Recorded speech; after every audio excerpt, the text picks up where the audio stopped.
Tšau! Täna tahtsin sulle jagada, miks on Hiiumaa retriidil just Annika. Annika jõudis minu ellu umbes 1,5 aastat tagasi, kui ma sain endale lapse. Ja ta aitas mul kõikide nende suurte muutustega kohaneda. Ja mida ma mõtlen sellele, et tema aitas, on tegelikult see, et ma kuulasin igapäevaselt tema podcast'e. Hoomika podcast'id siis Spotify's.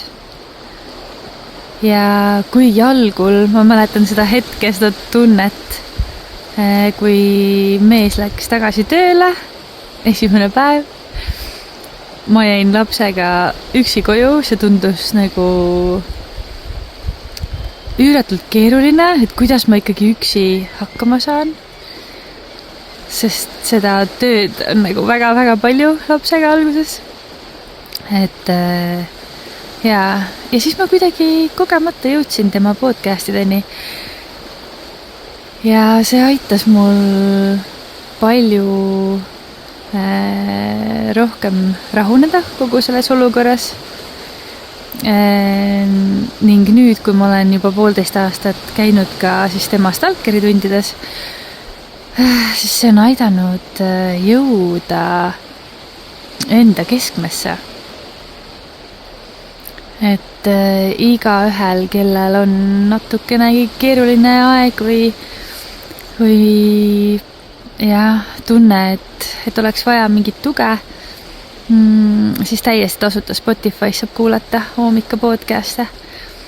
Ja retriidi mõte tegelikult ju ongi see, et sa tahad nagu süvenenult minna millessegi, mis aitaks sul teha selle järgmise sammu.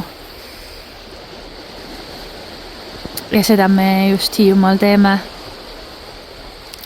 Võta need 3 päeva iseenda jaoks. Tule koge minu vabastavat massaaži, seda kakaotseremooniat, mis tõesti avab südame. Maarja teeb meile joogat ja tõeliseks kirsiks tordil on Annika loeng. Ja tule koge muutust. Ja kas sa oled valmis? Küsi endalt, kas ma olen valmis? Ja millal? Olgu kõike head sulle ja naudi. Tšau!